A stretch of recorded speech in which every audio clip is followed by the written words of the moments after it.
Welcome to the Growing Old Disgracefully podcast. Ruth, how are you this fine Thursday, I think it is?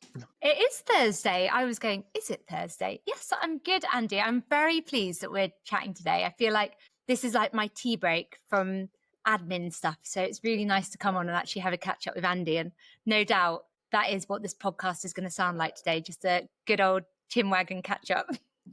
A good old chinwag and catch up. It's exactly what it should be. How's your week been so far? You obviously, I know how your week's been so far, but tell the people how your week's been so far. Well, we need to find out how you're getting on as well, Andy, but it has been good.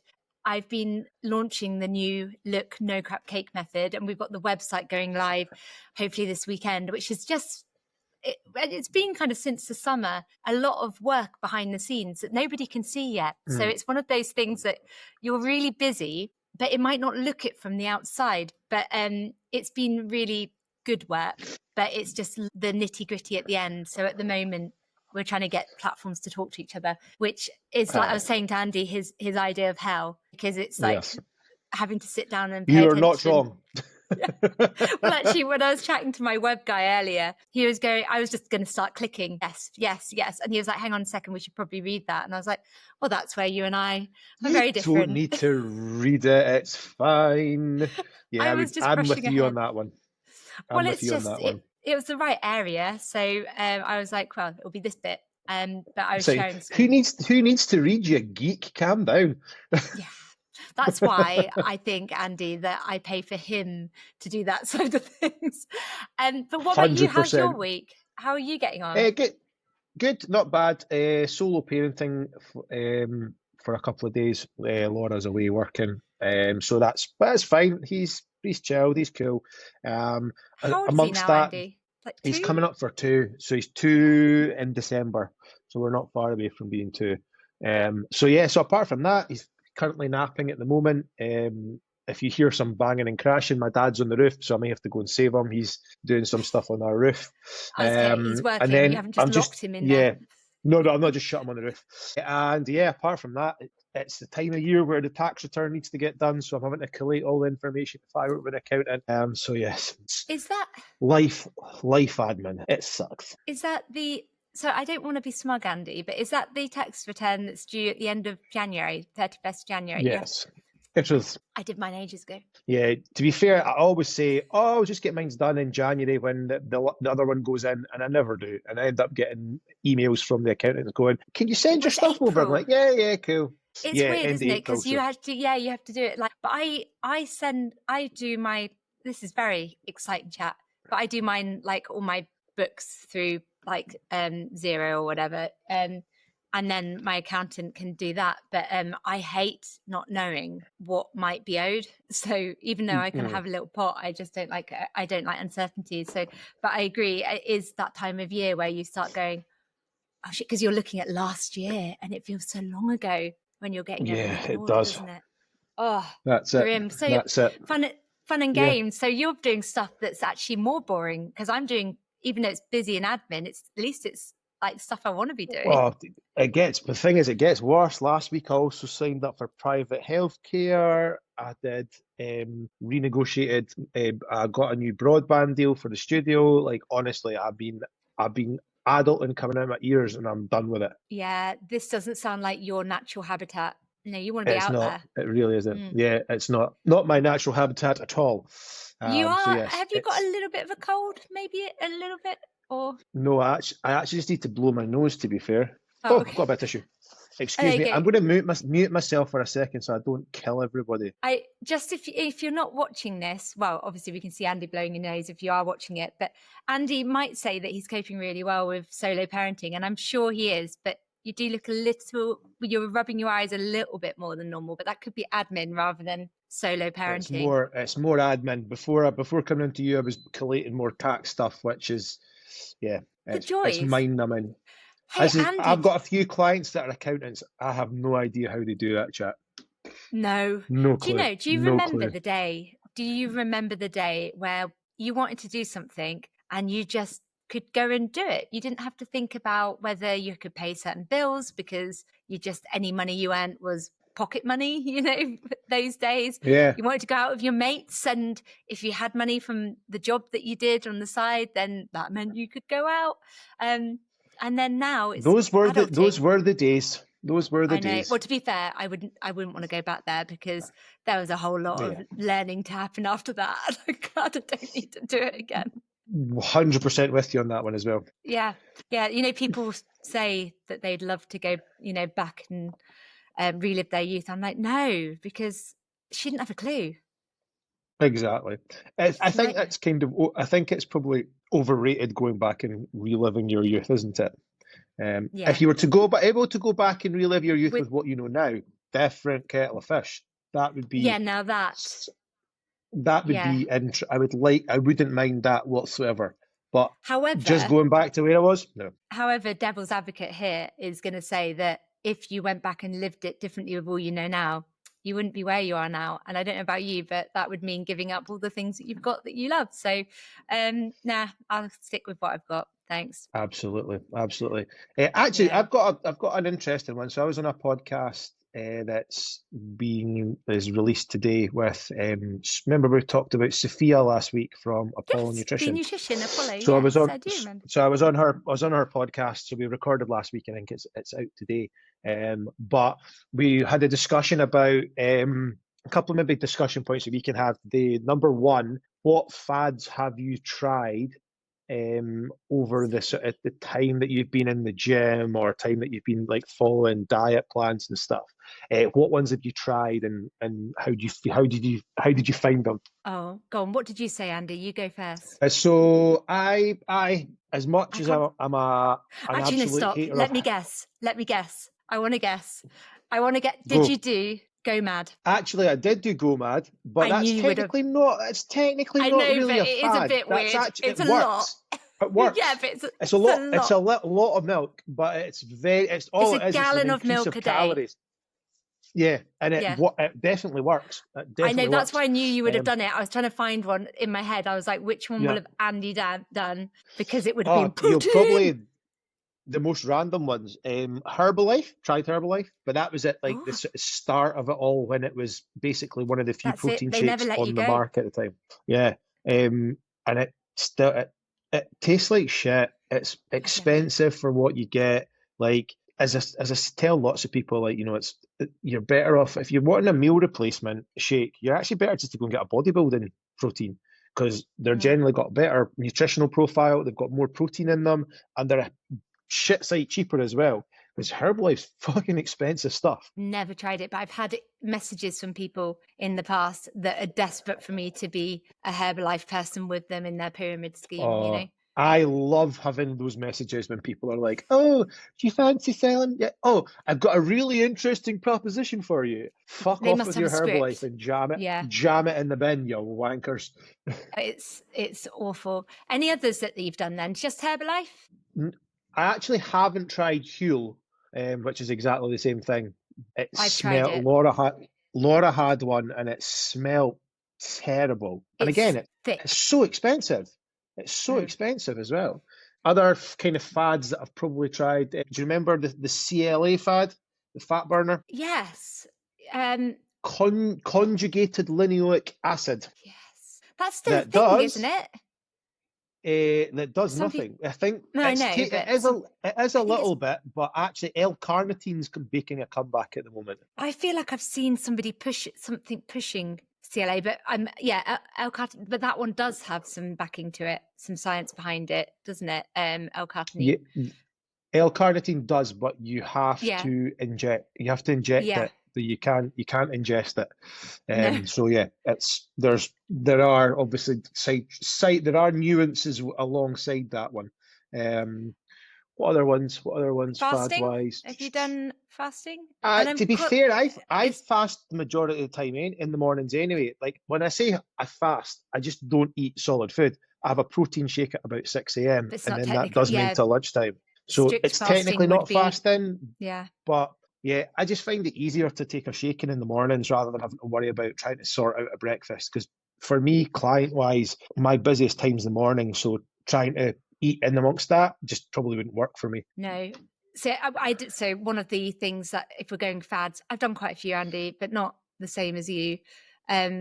Fasting was something that I did for a bit, and it was like no calories at all before a set time. And, you know, because of that, my performance, well, actually, you know what I noticed when I did it's more time restricted feeding than intermittent fasting, because it was like 16/8.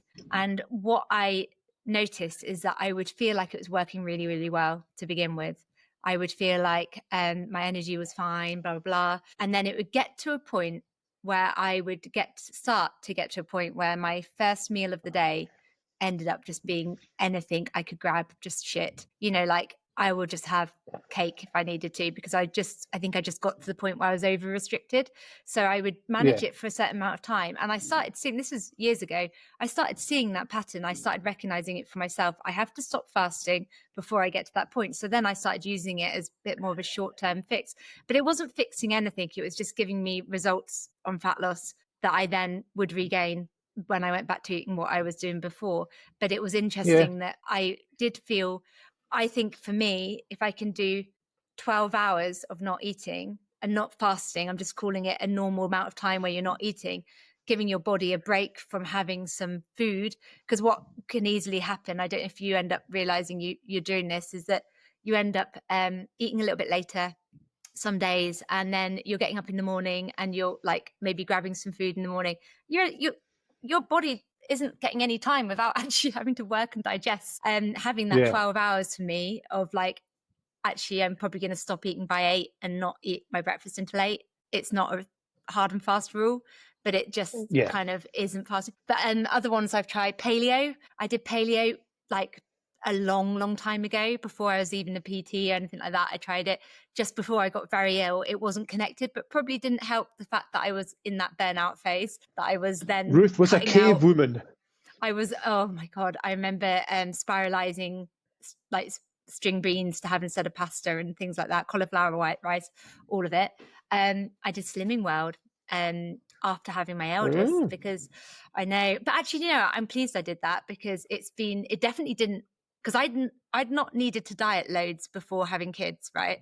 I had been like, I had put on a bit of weight now and again, but I'd never had to go on a diet like that. I think that going on my first like diet like that did nothing for my relationship with food. So I didn't particularly have probably a good one, but it didn't help, because suddenly it confused me so much with like you can eat as much pasta as you like and things like that. It didn't teach me anything, but I'm glad I went on it, because I now understand why people might think it's a good approach, because you're not having to track calories and so on, and that they want those more indulgent items that they call on that sin. So it helps me relate to understand what psychology people are in when they're going for that. But I also know that for a lot of people, long term, it's not good at all. It's such a short term fit. But I did do it, and I lost a bit of weight on it. But actually, I just started getting back to normal after having children. Yeah. But I was always yo-yoing around that time. What else have I tried? My sister did a really, really weird one that she mentioned recently, and I just feel like I should mention it because it's so bad. It's called the British Heart Foundation diet, and it's not by the It's not by the British Heart Foundation, right? And it was insane. I don't know if you've ever heard of it, but it was like 3 days or something like that. I'm just getting it up now, because what you had to eat on the 3-day diet. So day 1 was breakfast was a black coffee or tea with low fat sweetener, half a grapefruit, 1 slice of toast with peanut butter, right? 1 tablespoon of peanut butter. Lunch had to be a cup of tuna, 1 slice of toast and black coffee. Then it went into the evening. It was like split up. It was like lean meat, fine. But there was one day where you had to have ice cream. Oh no, maybe this isn't the one. It was like a weird ice cream thing. Oh, maybe that wasn't it. Here you go. Yeah, it had like a weird thing where you'd have, here you go. 2 Frankfurter sausages, 1 cup of broccoli, half a cup of carrots, half a cup of vanilla ice cream, and 1 cup of coffee for dinner. What? That sounds miserable as fuck. It was awful. It was a 3-day diet. For a start, and Frankfurter sausages are disgusting. I know. And my sister did that. Oh, Yeah, do you know it's it's one of so those bad. ones? I think I've mentioned this previously, but do you know when you always do that when you have something like I don't know, I know for a lot of people that drink alcohol, they usually overshoot on like tequila, and then you're sickened from it every time you smell it. Well, I'm kind of like that with like hot dogs and like sausages like that because when I was a kid, we went over to Legoland in Denmark, and over Yeah, there they do pulsars, which is basically the baguette. They chop the top off, stick it on like a hot spike, and then they put your ketchup or mayonnaise or your mustard in, jam the sausage in. It's like the baguette with like the sausage sticking out. And yeah. I literally lived on them across in Denmark for a week when I was a kid. And I cannot, I go into the cinema, and as soon as I start to smell the hot dogs, I'm like, I think our tastes give me change the as we fear. get older, though, because I remember getting those tins of sausages, the Frankfurter sausages, and thinking it was a real treat if we could boil the sausages. The thought of it now, I'm like, oh, gross, can't abide it. But I Yeah. remember thinking that those were the dog's bollocks. They were amazing. No.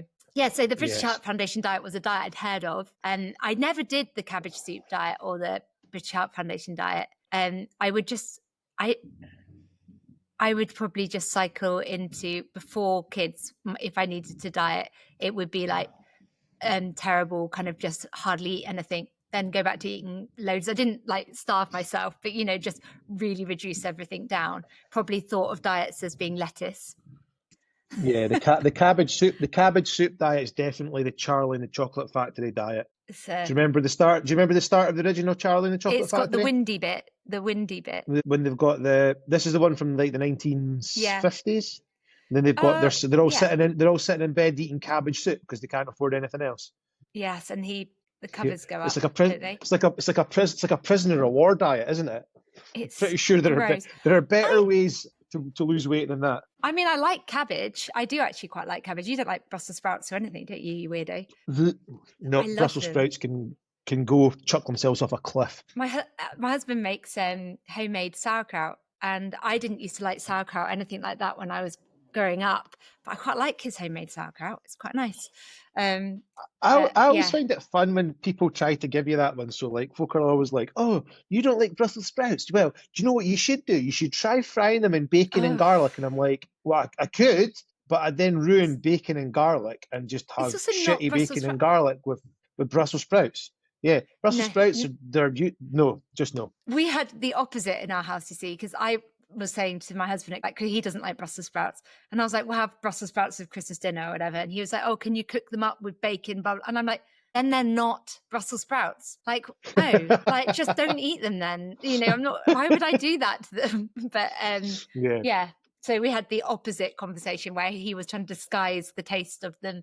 And I was like, I'd Yeah. rather you just didn't If you're eat them. trying to disguise the taste from them, you actually don't like them. So No, let's just he doesn't like them. let's cut to the chase. No. So yeah, I think that diet wise, it was swimming well, paleo. Intermittent fasting. Yep.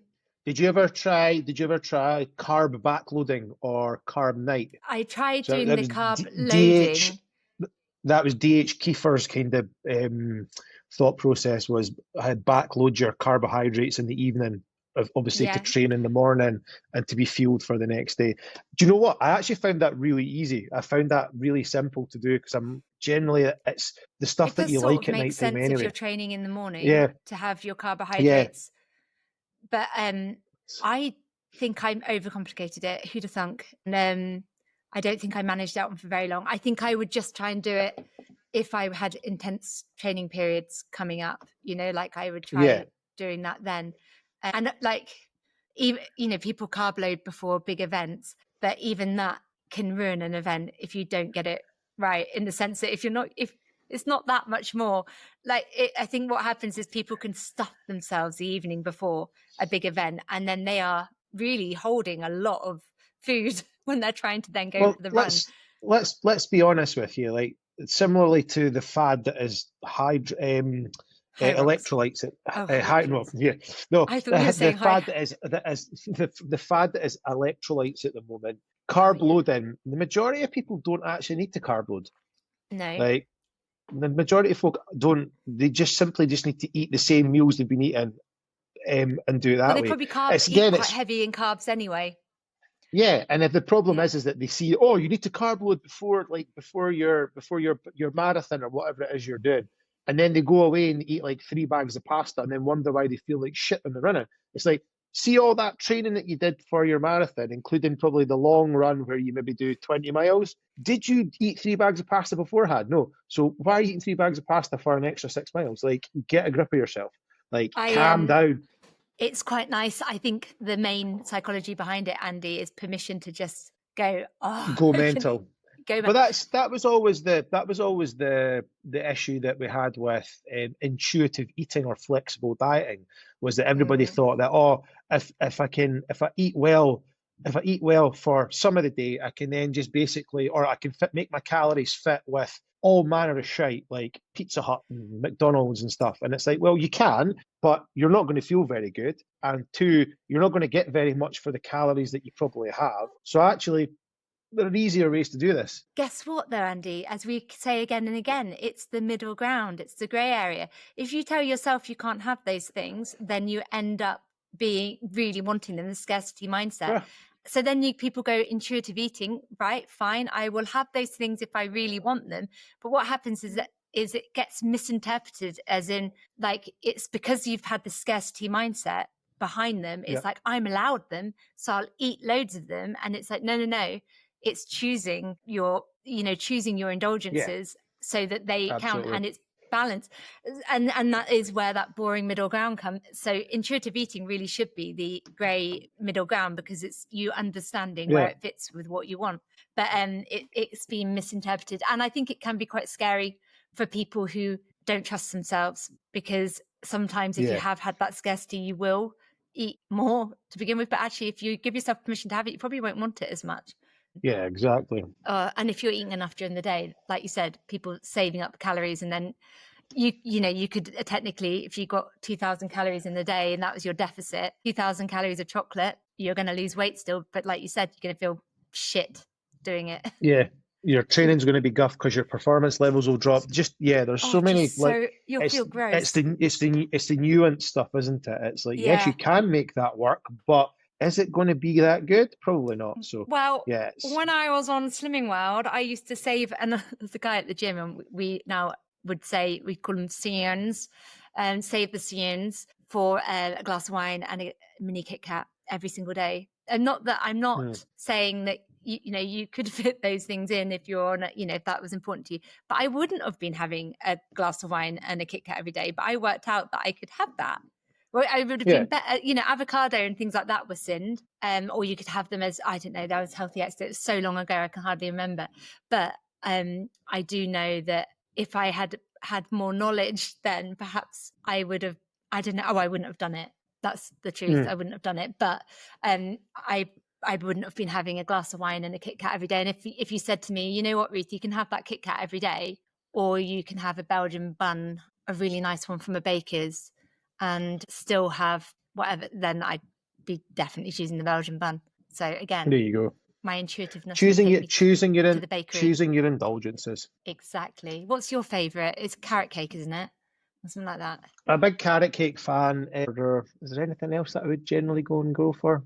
Do you know what I'm actually really enjoy? I'm probably more of I quite like Terry's mint rather than the chocolate orange. So they're doing a mint one, and it is epic. Well, like we've said this so before, good. but mint choc chip is my favourite. I love minty things. The only thing I'm not so keen on, like the peppermint cream, like the Bendix, the ones with the like bitter mints. Not so keen on those. My mum quite likes the vitamins. I prefer the ones with the like peppermint flavour. So I think I'd like a Terry's. Ooh, that sounds nice. It's very good.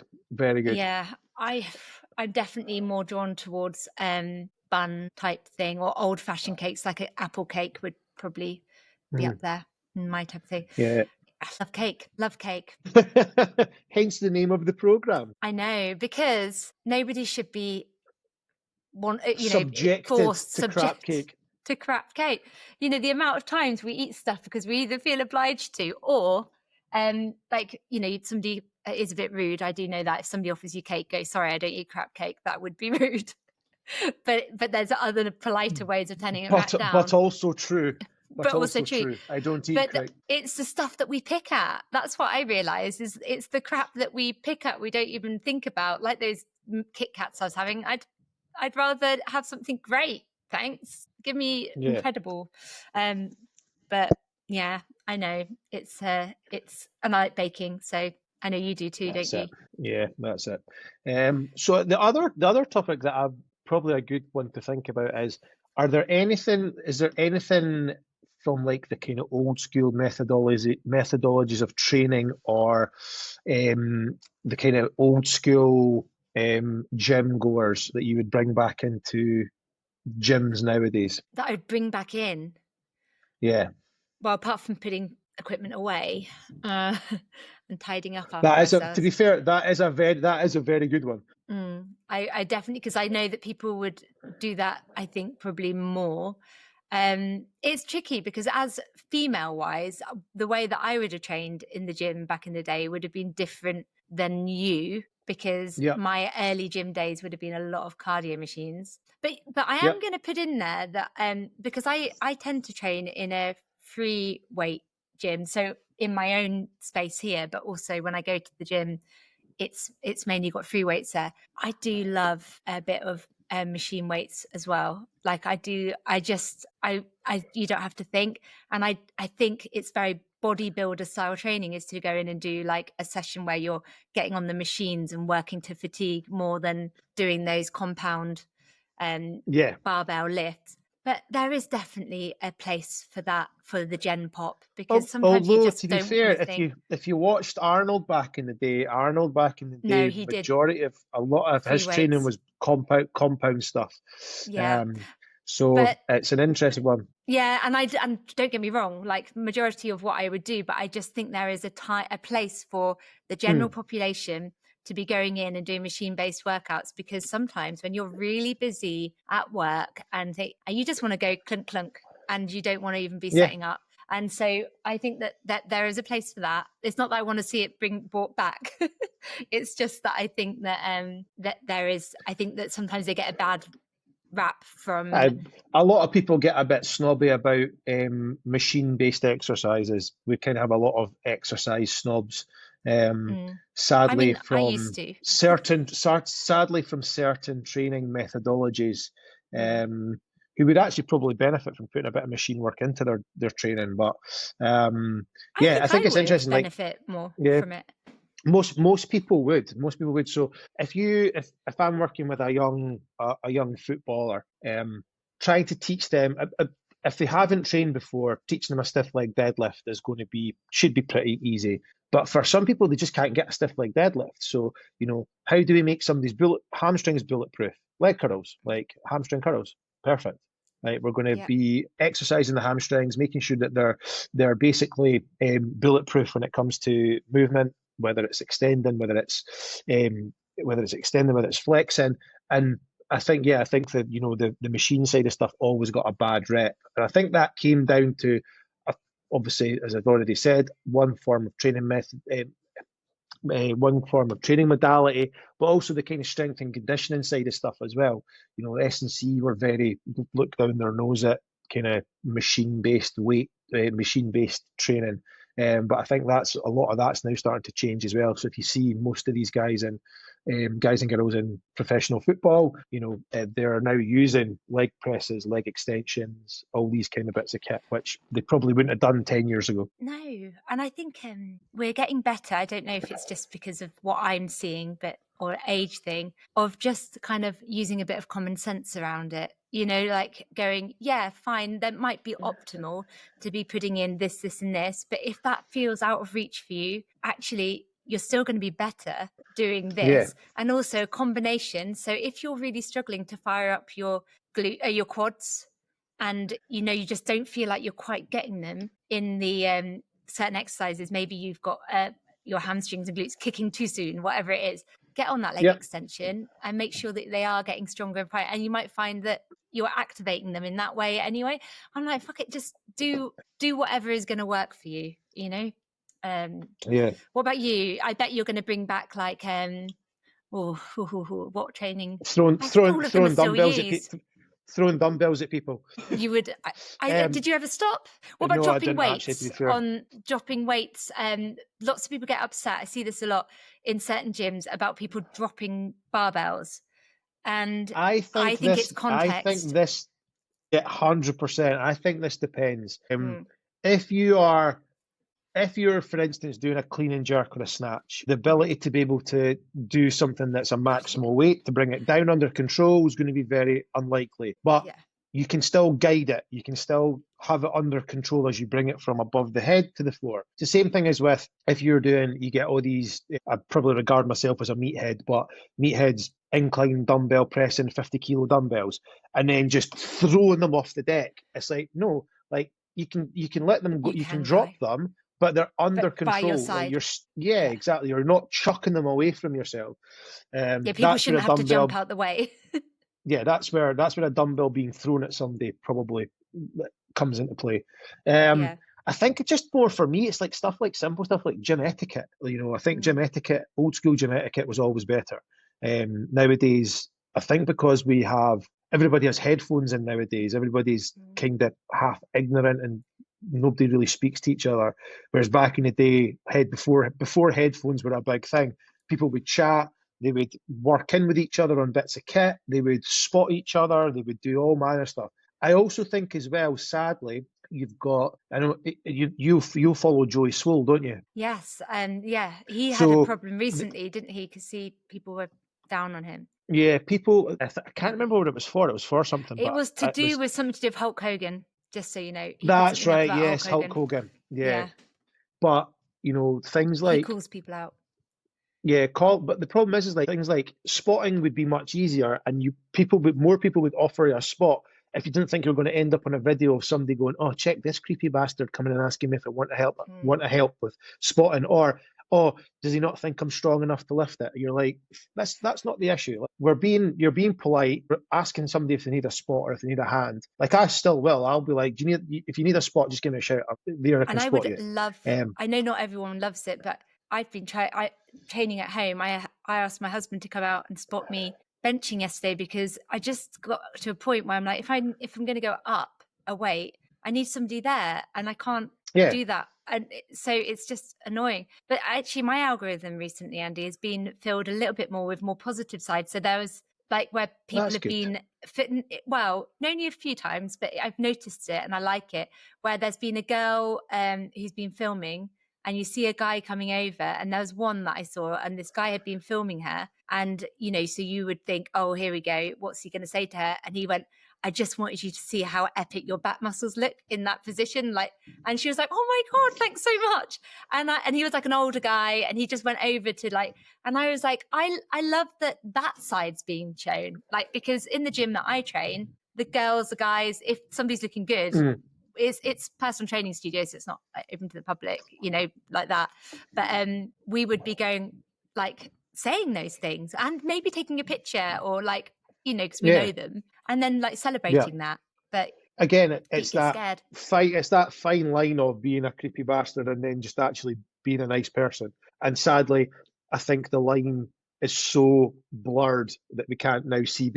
You can't see. There's now cameras everywhere. Yeah.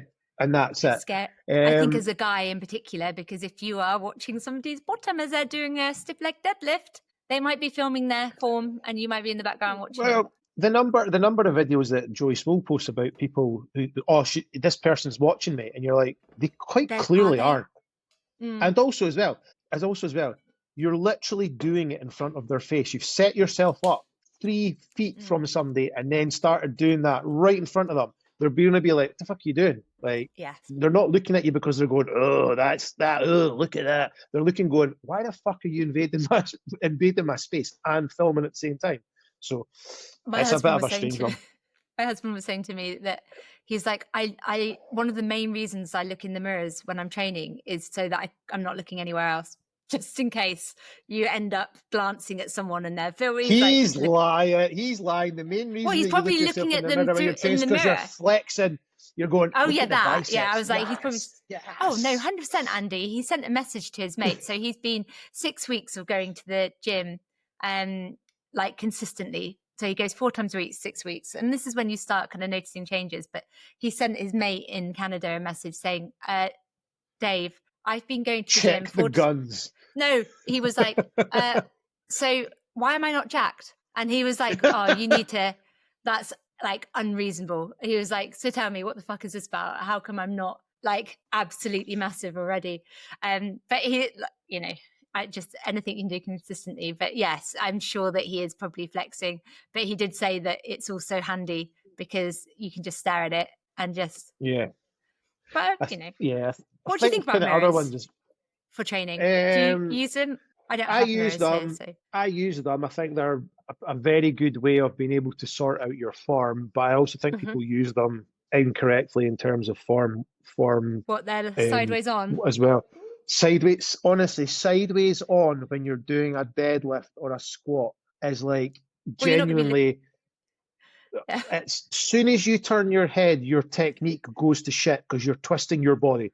Stop doing it. And if you've got a lot of weight, you're going to fuck yourself up. Get your phone, video from the side, and then look back at it rather than try to see what's happening whilst you're doing it. It's just this. Go for it. No, I was going to say I used to get in trouble because not for looking in mirrors when I was deadlifting, but because the gym was quiet. In the end, I used to do this thing where I'd go and look out the door and make sure that nobody was going to walk. If I was doing a heavy deadlift, if they were in there already, that was fine. But if I had somebody turn up and they went, "Oh, hi, Ruth," as I was deadlifting, I would turn mid-lift and go, and try and like talk. And they'd be like, "What are you doing?" And I was like, "They said hello. I can't not. It's rude." But, bloody people pleaser, yeah. I'm better now, but and also I don't know about you. I can't, if I'm doing heavy like that, if somebody walks in and I know that they want to talk to me and I am in that state of like, I just want to lift this, I just can't. I need to know that they've come in, I've said hello, and I just need to focus. I can be a bit ignorant at times in the gym just because my head's in the place where I need it to be. So my headphones are in and I just ignore people. But then I'll try and, if I do ignore someone, I'll then, after I'm finished my set or my set of exercises, I'll go back and say, "Oh, sorry about that. I was just my head's kind of, when I'm training, my head goes elsewhere." Other things I think maybe old school wise, one, as you've already mentioned, cleaning up after yourself, putting your dumbbells away, putting your kit away. Don't just leave it around at your arse. I think that's probably one of the biggest ones, isn't it? Because people just leave gyms in an absolute state. It's like your mum's not here to pick up your shit. We're not 14 again. She's going to clean your room. This is stuff you need to put away. But I think that's one of the things actually I'll praise JD gyms for. That is they're certainly the one that I use. They are very, very good at making sure people put their shit away, and they'll tell people they'll tell you off if you don't, which is exactly what is needed.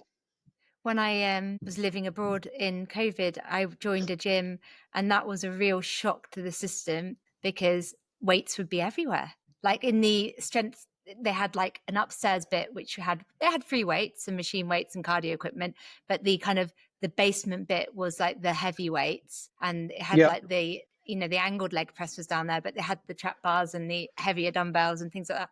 And I'd go down there, and it was often I would be the only one there, but you'd walk in and nobody had even tried to put the barbells away. There'd be so much weight on the air. It was okay because I could get the weight plates off, but it was like every time, you'd had these guys that clearly massive down there training, just walk out. I never experienced it because in the gym where I train, if you leave even out a band, like on a rack, you've attached a band to a rack and you've forgotten to put that away. The coaches group, next thing you know, you've got pictures of the band. Who was this? Named and shamed. And it's just embarrassing. Tell you something else that's happened this week, Andy. I've been having since February, my back's been kind of not great again. I went back to the physio yesterday, and I was like, because I've been really, really trying to get on top of it by stretching every day for the last 2 months. I've been really, really on it with my stretching, but if anything, it's got like more clunky now. I've got a bit more flexibility, but it's got more clunky. And I went to see her, and she was like, "I think what's happened is because the pain was there and the pain comes, so then you have to adapt, and then that means that you're not then firing up other things that are going to stabilize that joint. And she's like, we need that pain to go, and the pain is less when you're supported.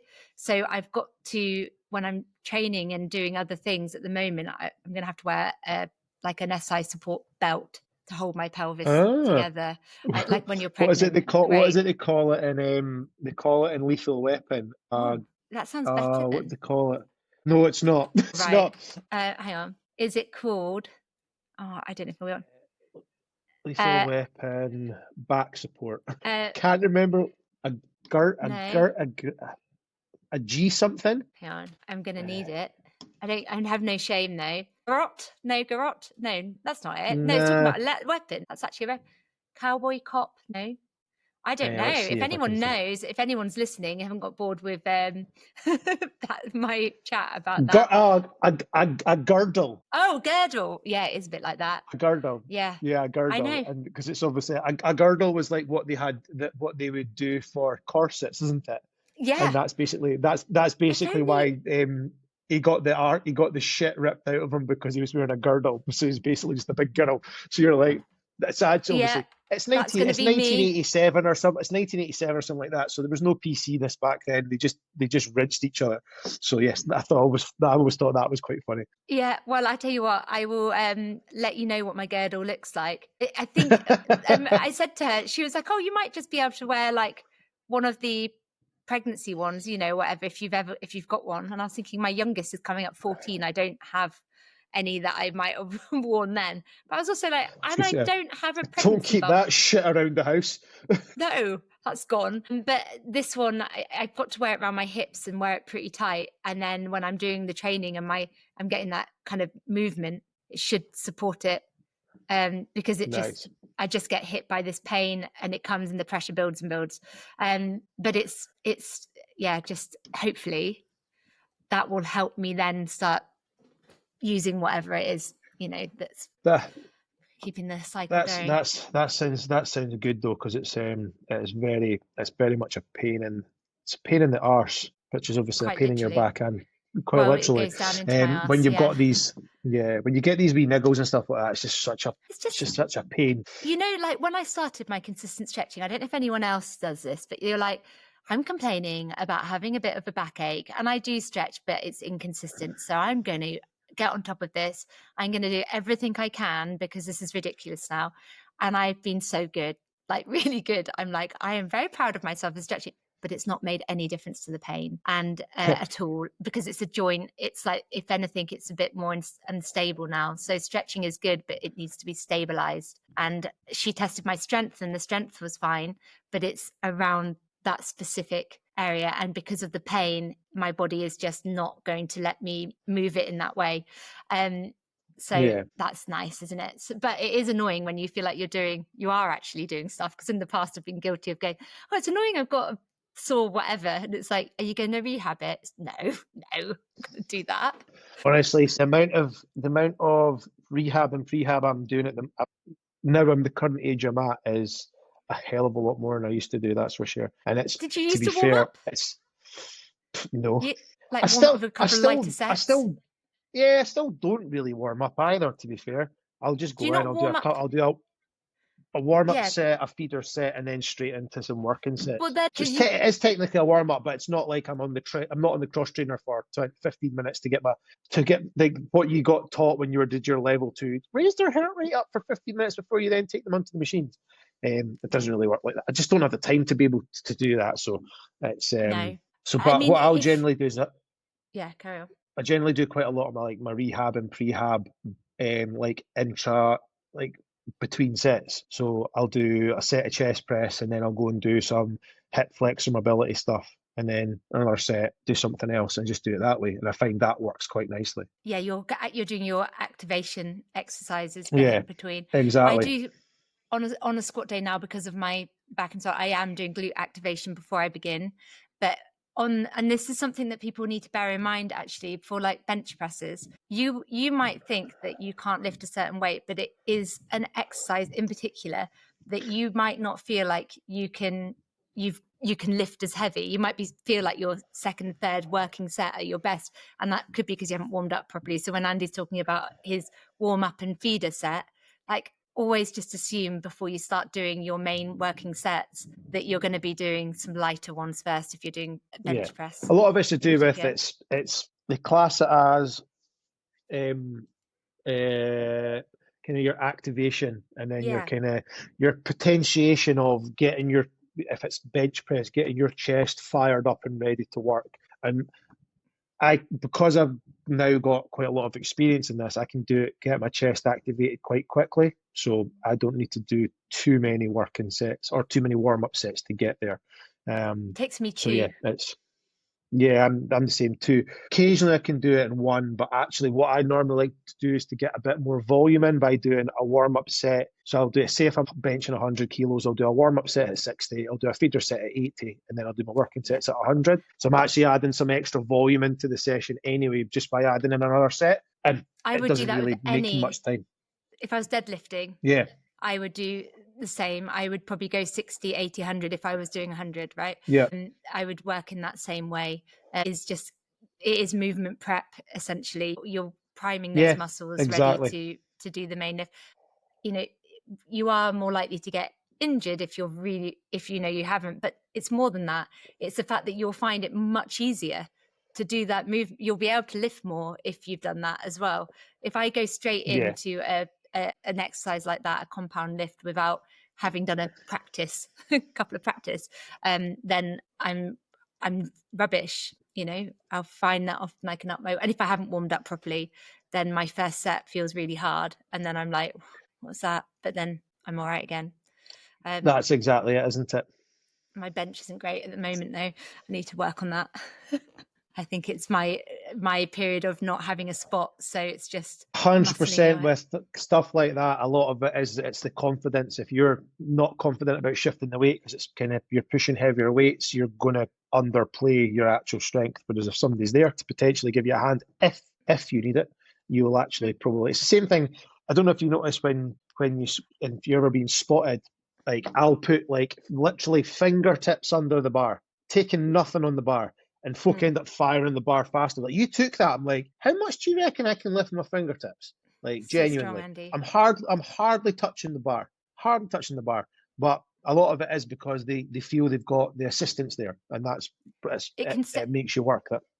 I said when my husband was spotting me yesterday, normally I just like people's hands to be under the bar but not touching it, right? So just ready, or even just like this, ready. That's kind of how I would do it. If people can see, it's like one just above, one ready to grab it if I need to.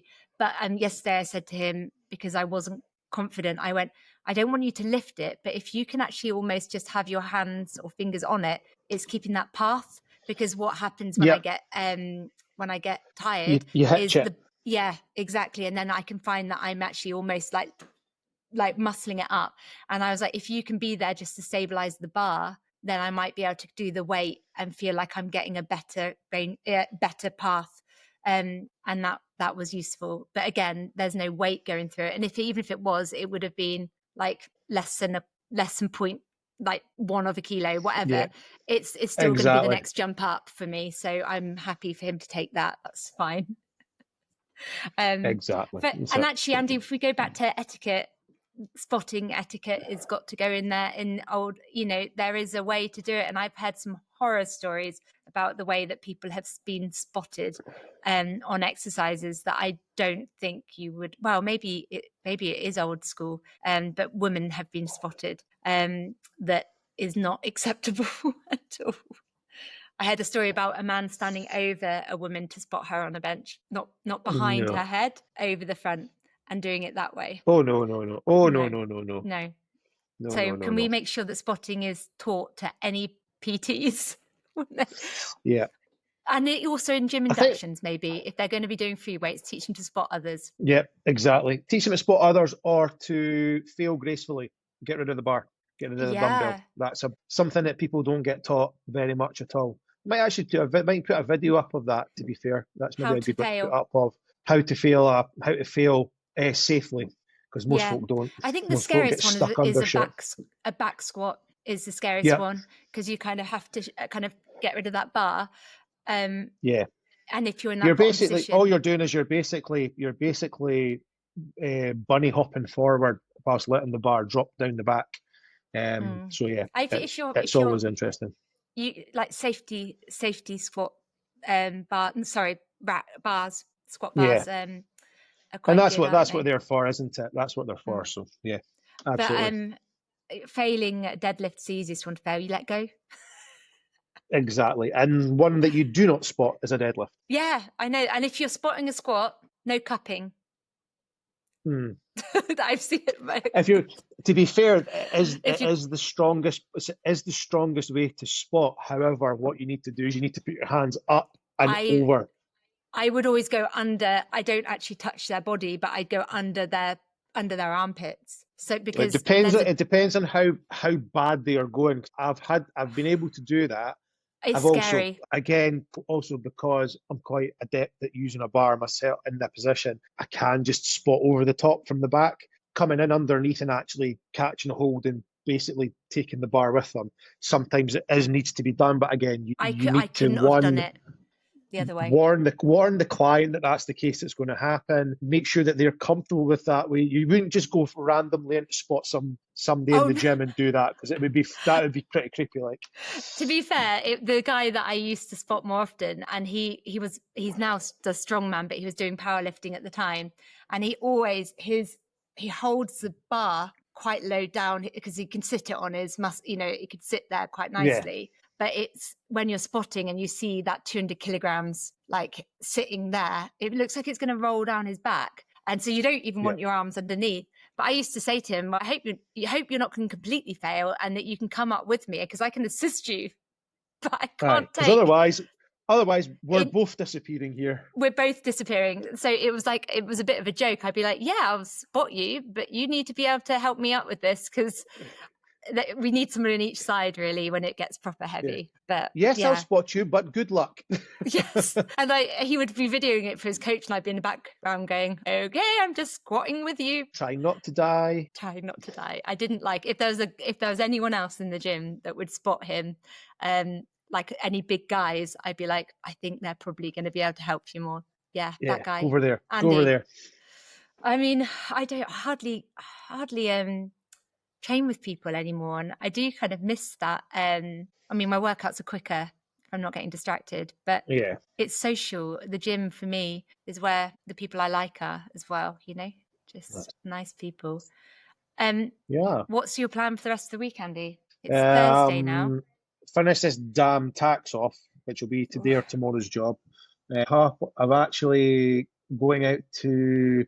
I'm actually going to do a bit of coaching of football tonight. So one of my best mates, coaches his own son's team. I'm going to go out and do a bit of a coaching session with as like a kind of striker coaching, basically sticking the ball in the back of the net.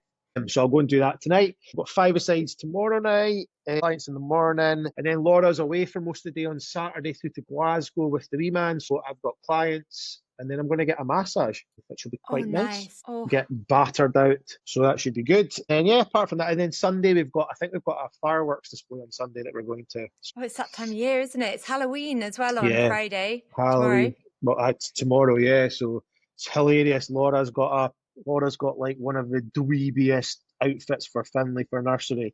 He's basically going dressed as a Dalmatian. I'm like, that's not Halloween.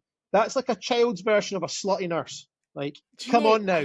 Like, that's not scary. It's supposed to a skeleton, a ghost, a bloody vampire, a bloody Dalmatian. When did Dalmatians turn up in fucking Halloween? Well, Cruella de Vil could be a bit Halloween-y. But it would be Cruella, but not the bloody Dalmatian. He would be the accessory. So if Laura's going unless as it was Cruella, the jacket. Unless it was the jacket. Yes. I do think it's changed, though. I think in America and Canada and so on, it doesn't need to be scary. They just dress up and it's fine. And whereas traditionally here, we always did it so that it was really scary.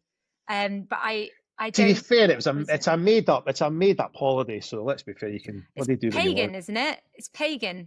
Yeah, it's like pagan, exactly. Well, I got a message from a lady in the village yesterday saying they're doing a little trail with some of the younger kids in the village, and could they stop by our house to get some treats? And I think, like in the past, there's been quite a few because it's almost the whole primary school, all the younger ones. So you get this knock on the Yep. door and then you just stand there once they come in, or take what it is they want. So we'll be seeing quite a few dressed up kids tomorrow, which I like it. I think it's nice when they turn up.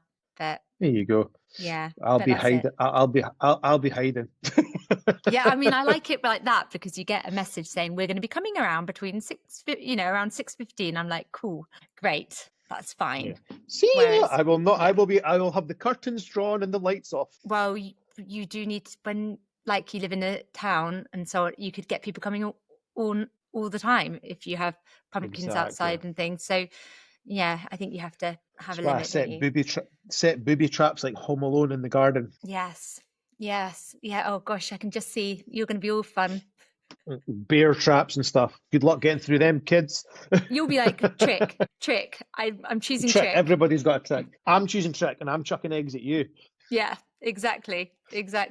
And just imagine the fun they'd have at your house, Andy. Exactly. And here I am going, we need to buy really nice sweets for everyone. Oh, wow. Do you want to do the honours? Yeah. So as always, if you want to give us a rating on wherever you get your podcasts, whether it's Spotify, Amazon, Apple, whichever ones, I don't know which ones we're on, so you could be listening wherever.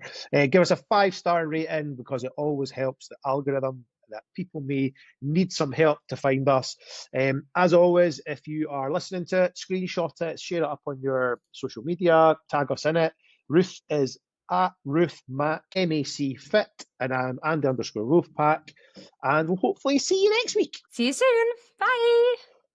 Ciao.